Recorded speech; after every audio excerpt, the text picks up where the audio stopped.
Dans cette commune près de Paris, le couple pensait avoir trouvé la nounou idéale pour ses 3 jeunes enfants. Mais au bout de 3 mois, coup de théâtre, il la soupçonne d'avoir cherché à les empoisonner avec des produits ménagers sur fond d'antisémitisme. L'affaire est jugée aujourd'hui à Nanterre. Dès l'ouverture du procès, la nourrice nie les faits.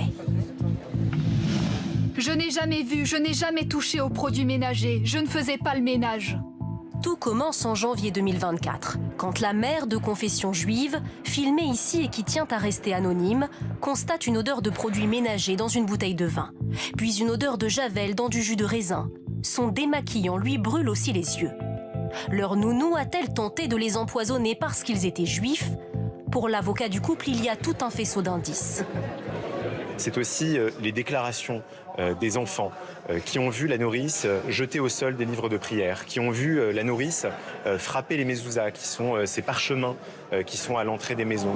La suspecte est une femme de 42 ans de nationalité algérienne. Son avocate conteste fermement toute motivation religieuse.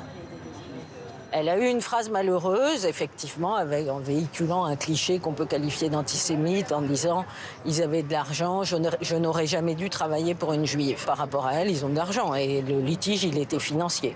Un litige uniquement financier pour vous? Financier, de la jalousie, de la rancœur. Une version que refuse d'admettre ce représentant de la communauté juive. Malheureusement, cette affaire s'inscrit dans un contexte qui est celui de la montée de l'antisémitisme dans notre pays depuis le 7 octobre 2023. Un antisémitisme décomplexé qui a pénétré jusqu'à l'intimité d'une famille. La nourrice est en détention provisoire depuis février 2024 et fait depuis cette date l'objet d'une obligation de quitter le territoire français. Son procès est toujours en cours.